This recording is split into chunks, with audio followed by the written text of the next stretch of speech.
Deep inside a cave, beyond the reach of ordinary daylight, a human hand opens against stone. The palm presses flat, the fingers spread. Someone lifts a mouthful of red pigment, or perhaps pigment held in a hollow bone, and blows. A small cloud strikes the wall. When the hand pulls away, something strange remains. No animal, no hunter, no face, no god with a crown of horns, no altar, no written name. Only an absence shaped like a person. A hand-shaped silence. The earliest hand stencils have a majesty that refuses to behave like decoration. They do not tell a story in any easy sense.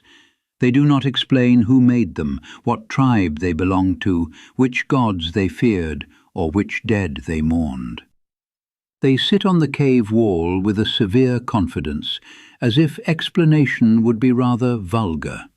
Modern visitors see them and instinctively raise their own hands.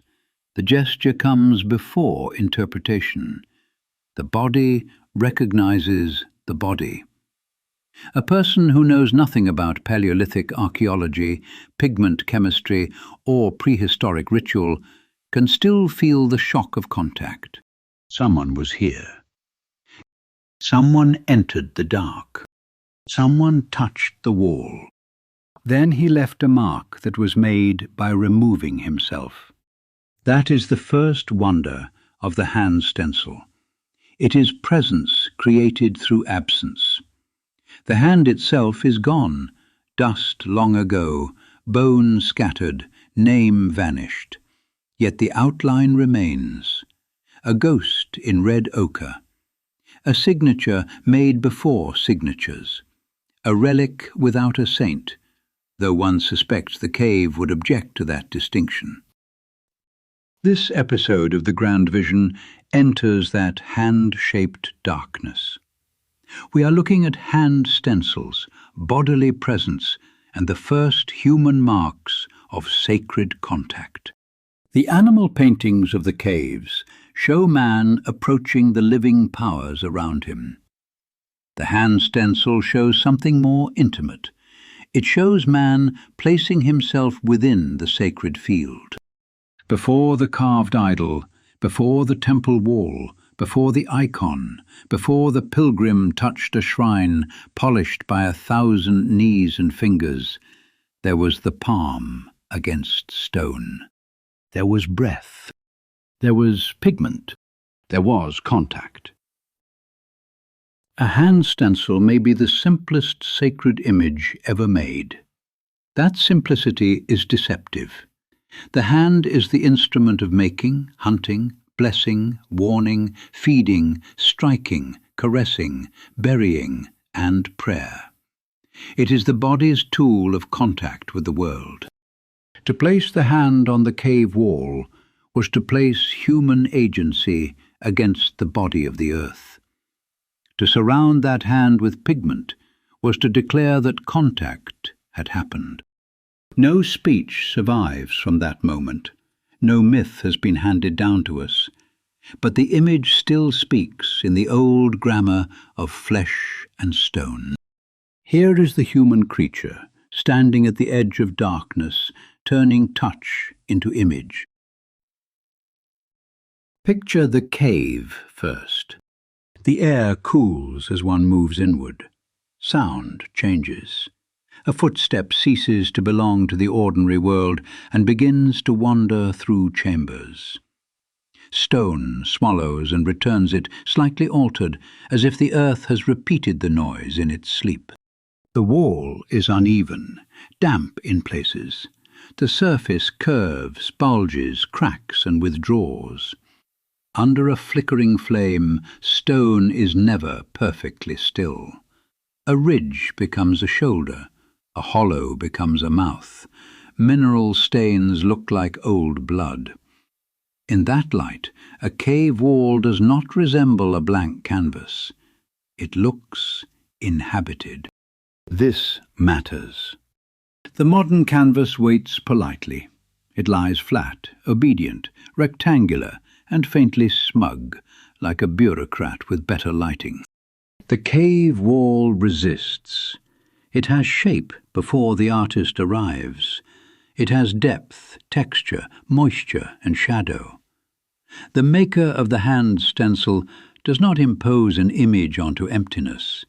He answers a surface that already seems charged. Then the hand comes forward, fingers splayed, palm pressed, pigment blown. The breath leaves the mouth and becomes a cloud. The cloud strikes the wall and settles around the flesh. When the hand is removed, the stone keeps the perimeter. The person has departed, yet the wall now remembers the contact. Hand stencils appear in caves and rock shelters across wide stretches of the world. They are found in Europe, Indonesia, Australia, South America, and elsewhere. Some are very old. A recently dated hand stencil from Liang Metanduno on Muna Island in southeast Sulawesi has been reported at a minimum age of 67,800 years, using uranium series dating on mineral deposits that formed over the image. Other famous examples include the red hands at Maltravieso in Spain and the great fields of stenciled hands at Cueva de las Manos in Argentina. The precise dates matter to archaeologists, and rightly so. Dating these images tells us how deep into human history symbolic behavior reaches, and whether some marks were made by Homo sapiens alone or by other human relatives. That is serious work. A civilization that does not date its dead is usually one paperwork shortage away from barbarism. Yet for this episode, the deeper point is simpler. Hand stencils are among the first human images that make the maker visible. The animal painting says, "There is a power outside us." The hand stencil says, "We have touched it." That distinction changes everything. In sacred art, contact is never a minor matter. Religion is full of thresholds, where the body meets the holy. The pilgrim kisses the icon. The priest lays hands on the head. The mourner touches the tomb. The penitent kneels on cold stone. The faithful receive bread into the mouth, water on the forehead, ash on the brow, oil on the skin. A religion that stays in the head soon becomes a seminar. Useful, perhaps, for producing disputes, footnotes, and men who say problematize without receiving medical care. Living religion demands touch. The hand stencil belongs to that ancient family of gestures. It is not doctrine, it is not theology in words, it is the body saying what the mouth has not yet learned to say. Here I am. Here I came near. Here the boundary between my flesh and this charged place became visible. There is a peculiar humility in the stencil. A painted handprint, made by pressing pigment-covered fingers onto stone, would leave the direct mark of the hand. A stencil does something stranger. The hand blocks the pigment. The image appears around it. The hand becomes visible because it refused the color. The result is both intimate and withdrawn. It is intimate because no symbol is closer to a person than the hand. Faces can deceive, names change, clothes belong to rank and season, but hands carry labor, age, injury, sex, hunger, skill, and habit. The hand that makes a spear point differs from the hand that grinds seed. The child's hand differs from the elder's. Even the missing finger, whether from injury, frostbite, ritual folding, or symbolic alteration, turns the hand into a biography the stone will not fully translate for us. At the same time, the stencil withdraws the body. The maker is absent from the center of his own mark. That is why these images feel so close to ghosts. They are not portraits, they are traces. The person is present by having been there. This is where sacred art begins to separate itself from ordinary picture-making. A picture can represent something seen. A sacred mark can establish a relationship. It can say that a person, a group, a dead ancestor, an animal power, or a hidden presence has entered into contact with a place. Many hand stencils appear in locations that are difficult to reach. Some are placed deep inside cave systems. Others sit in clusters as though one hand called forth another. A single stencil can seem like a signature. A wall of stencils feels communal. The wall becomes a gathering of bodies without bodies. This is the cave as assembly. The dead, the living, the initiated, the children, the hunters, the women, the elders, the wounded, the remembered. We cannot assign each hand with confidence, but the collective effect is unmistakable. The wall has become social. A human group has entered the dark and left behind the outline of its presence. The cave no longer belongs only to stone, animal, water, and shadow. Human beings have joined the chamber's hidden order. One hand alone says, "I was here." Many hands say, "We belong here." That is a small difference on the wall and an immense difference in the soul. The hand stencil creates a bond between body, place, and group. It fixes a moment of contact beyond the lifespan of the maker. The gesture lasts longer than the hand. The hand lasts longer as image than as flesh. All sacred art is haunted by this exchange. The body dies, the mark remains. The voice ceases, the chant is taught again. The king is buried, the crown survives. The saint's bones decay or are carried away, yet the shrine gathers pilgrims for centuries. In the hand stencil, this whole civilizational pattern appears in miniature. Flesh touches stone. Stone outlasts flesh. The visible mark becomes a vessel for invisible continuity. We should be careful here. No one should pretend to know exactly what every Paleolithic hand stencil meant. Prehistory is not a hotel room where someone left the instruction booklet in the drawer. The further back we go, the more our interpretations must walk with a limp. The hand stencils may have marked initiation. They may have belonged to hunting rites, healing practices, clan identity, memory of the dead, encounters with animal spirits, or the mapping of sacred interiors. Some may have been made by children, some by adults. Some may have involved altered states, song, darkness, smoke, fear, and ceremony. Some may have been simpler gestures of presence that later generations charged with meaning. The honest sentence is this: we do not know. But ignorance is not emptiness. When a human being carries pigment into darkness, presses a hand against a charged wall, and leaves behind an image designed to survive the act, we are no longer dealing with idle scratching. The gesture has weight. It draws the body into relationship with place, time, and unseen meaning. That is enough to begin. The hand is the first theology of agency.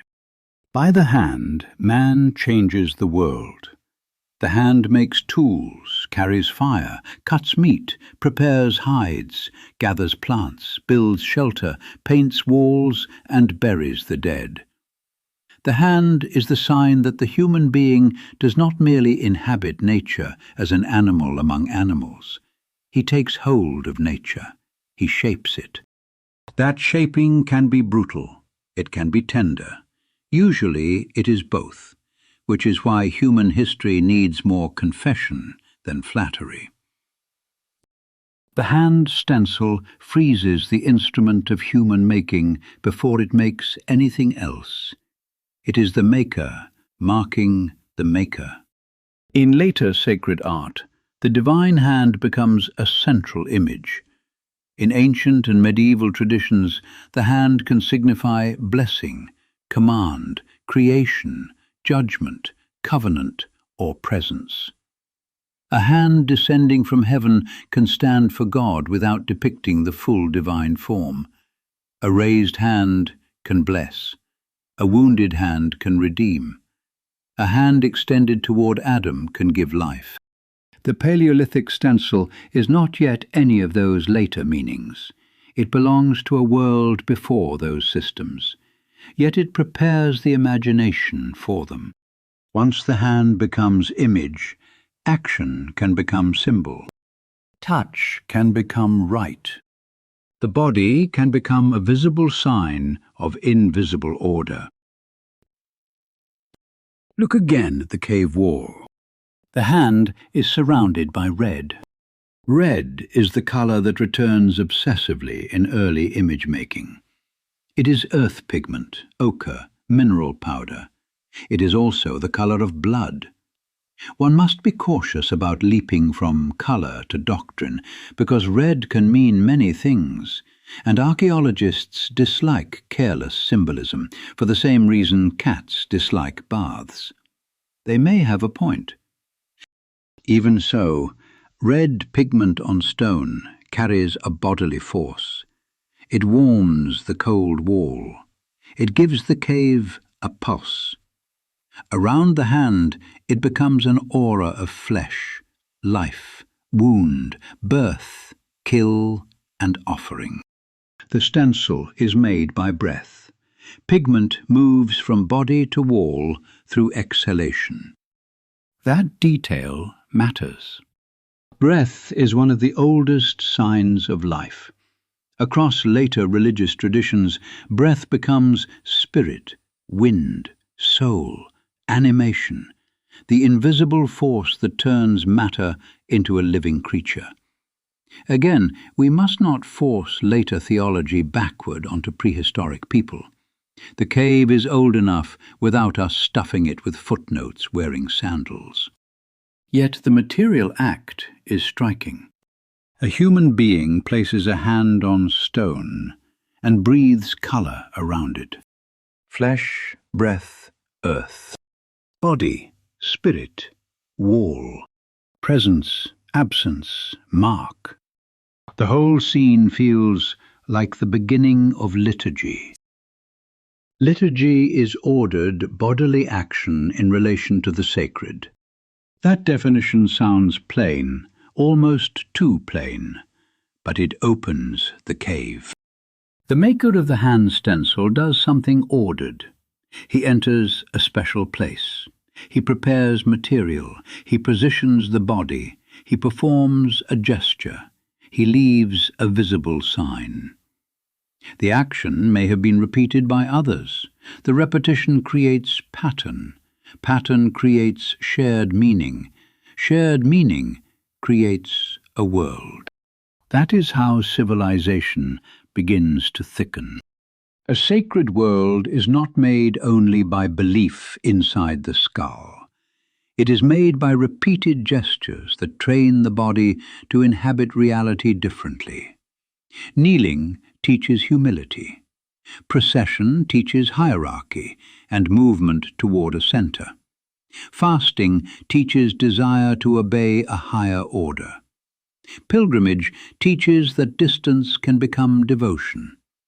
Incense teaches the nose that prayer rises.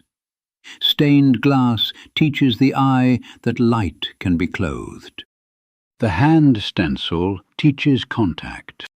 It says that the sacred is approached through the body. It says the boundary between man and world can be marked. It says a place can receive human presence and hold it. Modern people like to imagine religion as a set of private opinions, preferably quiet enough to avoid bothering the brunch reservation. The hand stencil laughs at this with Paleolithic manners. Religion begins in caves, blood, breath, touch, darkness, and the thick material stubbornness of stone. It begins before the pamphlet, before the panel discussion, before the man in linen explaining that all spirituality is really about wellness and seasonal vegetables. The old world knew better. The holy is not an idea floating above matter. It arrives through matter. It takes weight. It has smell, surface, pressure, and place.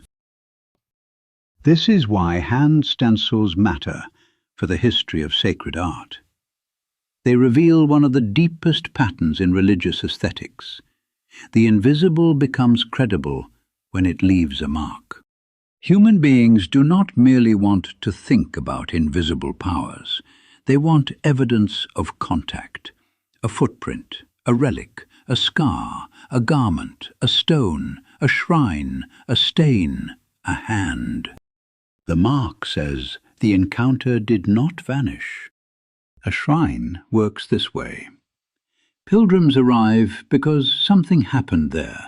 A saint died there, a god appeared there, a prophet spoke there, a miracle occurred there. The place keeps the event. The human body returns to touch the kept place. The cave wall works in a similar, older register. We do not need to know the myth to recognize the structure. The wall has received contact. That contact becomes visible. Others can return to it. The stencil turns a moment into a sight. The hand is also a threshold image because it belongs to both self and world. A face is watched. A hand reaches. The face receives attention. The hand creates relation. When a child first understands the world, the hand leads the mind. It grabs, pats, pushes, pulls, smears, breaks, and occasionally improves things by accident, which is more than can be said for many committees. Through the hand, the world becomes near. The hand stencil preserves that nearness. It is not a distant image of something admired. It is an index of contact. The hand touched the stone at that exact place. The shape fits no other body with perfect identity. Even when we cannot know the maker's name, we know the gesture was singular. That one hand, that wall, that breath, that red cloud. Sacred art will spend millennia returning to this problem. How can the finite touch the infinite? The hand stencil offers the most primitive answer. By touching. The darkness of the cave deepens the meaning. Daylight belongs to ordinary work. The cave interior belongs to another order. To enter it is to pass below the surface of the visible world. The cave is womb, tomb, belly, throat, chamber, earth body.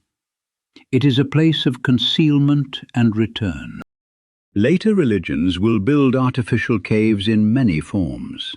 Crypts, sanctuaries, inner chambers, holy of holies, burial rooms, catacombs, grottos, and chapels cut into stone. The pattern is ancient.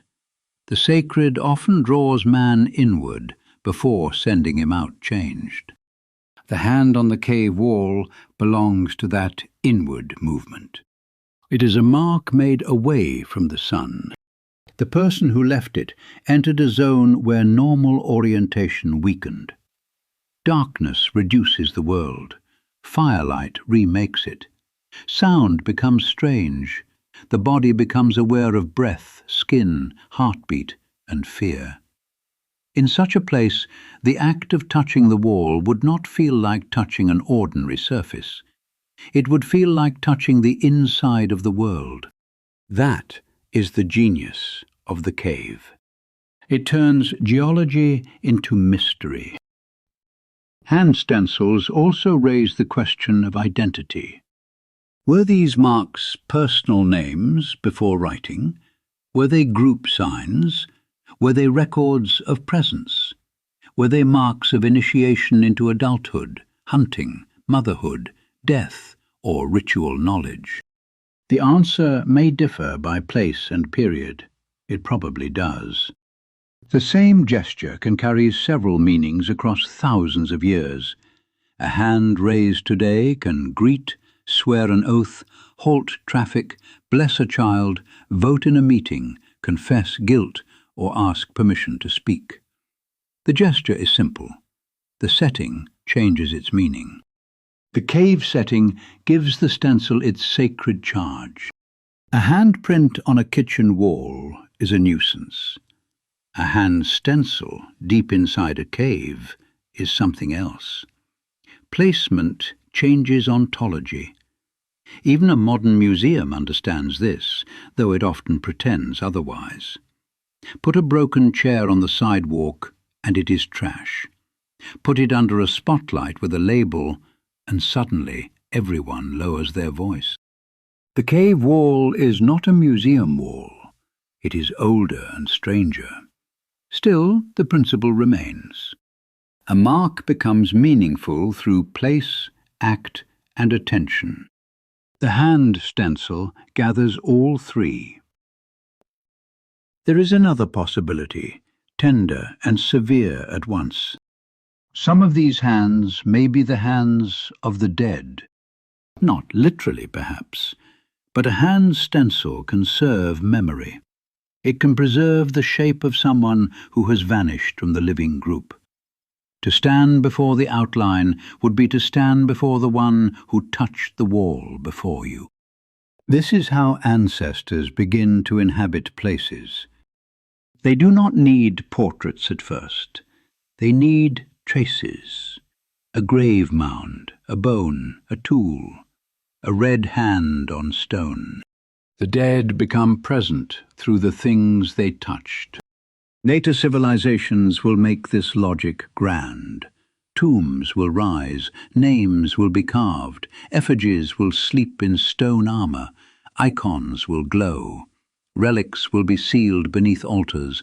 Dynasties will build mortuary temples so large that the dead king seems to have bullied geography into obedience. But the principle may already be here, in the small dark outline of a hand. The body is gone. The contact remains.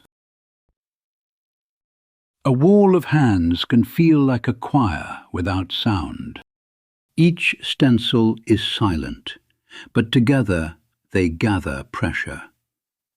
The viewer does not encounter one isolated person, he encounters a company. The hand near the hand near the hand. No faces, no costumes, no rank, no biography. Only the repeated sign of human contact. This repetition has solemn force. It suggests that the act mattered enough to be done again. Repetition is the skeleton of ritual. The first person marks the wall. Another follows. The act becomes available. The group learns the gesture. The gesture carries meaning forward. The cave becomes a place where human beings remember themselves as more than scattered animals under weather. They become a people before the wall. A people may begin when bodies repeat a sign together, in a place that feels higher than appetite. That sentence is dangerous if handled carelessly, but it is hard to escape. The hand stencil is one of the first images in which human beings appear to be making a shared world. Sacred art always has this double movement. It binds the individual to the group, and it binds the group to the unseen. A cathedral does this with stone, glass, chant, incense, altar, procession, calendar, and hierarchy. A temple does it with axis, sacrifice, image, offering, and cosmic orientation. A manuscript does it with ink, gold, ornament, text, and disciplined copying. A mask does it with body, costume, rhythm, and possession. The hand stencil does it with almost nothing. A wall, a hand, pigment, breath, darkness. That is why it is so powerful. It contains the seed of later sacred art, without yet having any of its architecture. It is the acorn before the cathedral oak, if oaks were prone to stain glass and monks with excellent handwriting. The hand stencil does not explain the cosmos. It marks the human entrance into a charged cosmos. That entrance is bodily. Here the episode's central question comes into view. Why would the first human marks of sacred contact take the shape of the hand? Because the hand is where inward intention becomes outward action. Thought alone remains hidden. Desire alone remains hunger. Fear alone remains trembling. The hand changes things. It turns inner life into form. To place the hand on the cave wall is to offer the instrument of human action to a place beyond ordinary use. The hand that kills, gathers, builds, feeds, and makes is momentarily stopped. Spread open against stone, it becomes vulnerable. It cannot grasp while it is held flat. It cannot strike. It cannot take. The open hand is a sign of presence without possession. That may be the most sacred thing about it. The person does not seize the cave, he touches it. There is a moral lesson hidden in that distinction.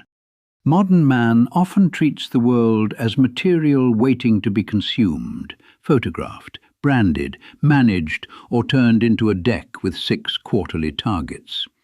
The old cave hand suggests another posture. Contact before control, reverence before use, presence before explanation. The hand stencil does not master the dark.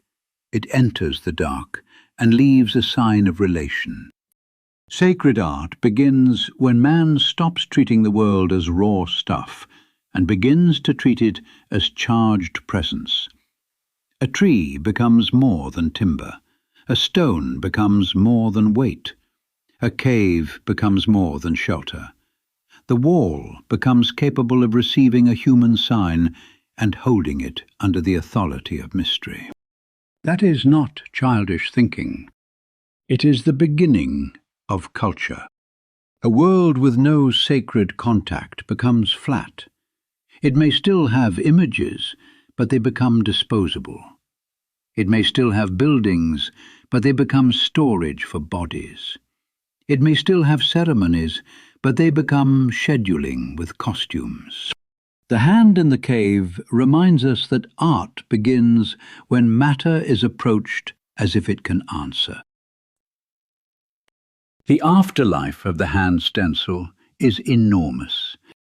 Every later sacred touch carries some echo of it. The pilgrim's palm against the worn stone of a church column, the hand on the western wall, the fingers touching the foot of a bronze saint until metal shines, the laying on of hands in ordination, the hand dipped into holy water, the blessing traced over the body, the pressed palm in prayer, the painted hand of protection, the votive hand offered in thanks, the relic touched through glass. All these gestures belong to the long human conviction that contact matters.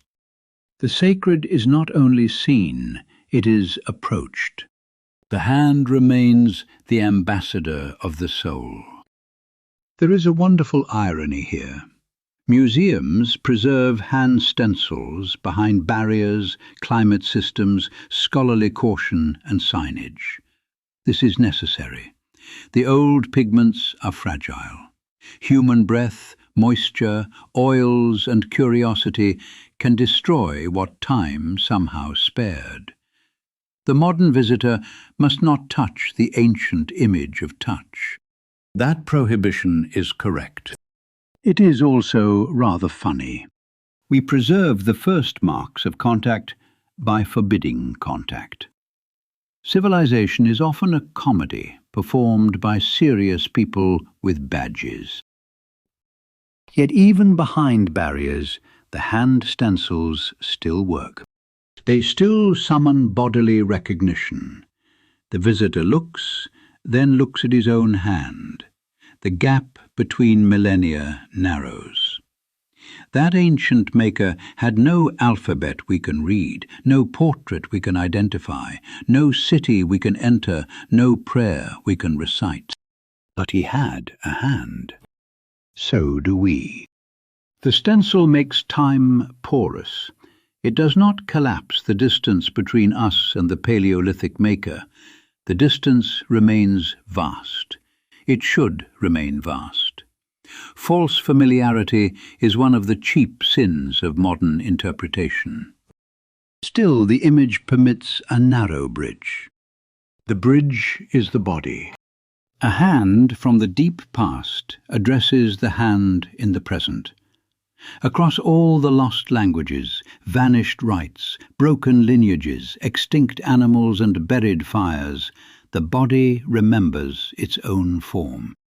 This is why hand stencils amaze people more than many technically greater works. They possess almost no artistic complexity in the later sense, yet they strike the viewer with unusual force. A hand is enough. For the history of sacred art, that is a revelation. The sacred image does not begin as luxury. It begins as contact. Gold will come later. Marble will come later. Domes, icons, mosaics, illuminated books, bronze doors, reliquaries, rose windows, carved screens, jeweled crowns, and altarpieces will come later. Human beings will eventually build entire mountains of meaning out of matter. And some of those mountains will have donor plaques, because even piety must occasionally survive the committee. But at the beginning, the gesture is stark. A person in darkness opens the hand. The wall receives it. The breath carries colour. The mark remains. Everything else grows from there. The hand stencil also gives us a sterner lesson about the human place in creation. Man is the creature who marks. Animals leave tracks, dens, trails, scratches, bones, and broken branches. Man leaves signs. He turns presence into symbol. He makes the world remember that he has passed through it. This power is dangerous. It can become vanity, conquest, desecration, and noise. The human hand can paint a cave, carve a saint, build a cathedral, burn a city, forge a crown, write a law, or sign the order that ruins a nation. The hand is never innocent simply because it is human. Sacred art disciplines the hand. It teaches making to bow before meaning.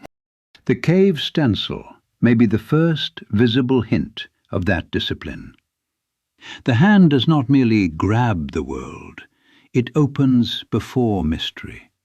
It allows itself to be outlined by something beyond itself. That is the beginning of all higher art. The maker must be present enough to act and humble enough to receive form. Stand once more before the wall. The cave is dark, the flame trembles. Red pigment floats for a moment in the air and settles against stone. A hand withdraws. A body steps back. There it is. An outline. A human absence that presence has made. The mark does not tell us everything. It tells us enough. Before man wrote sacred books, he touched sacred walls. Before he raised temples, he entered the earth.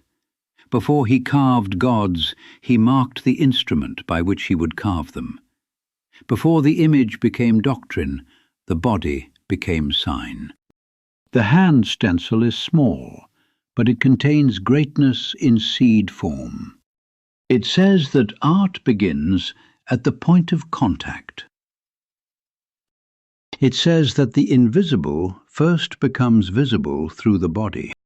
It says that the human creature, alone in the dark, already knew that some places must be touched differently. And somewhere in that ancient chamber, where the stone still holds the breath-coloured edge of a vanished palm, the first sacred mark waits in silence. A hand opened. The dark received it. The wall remembered.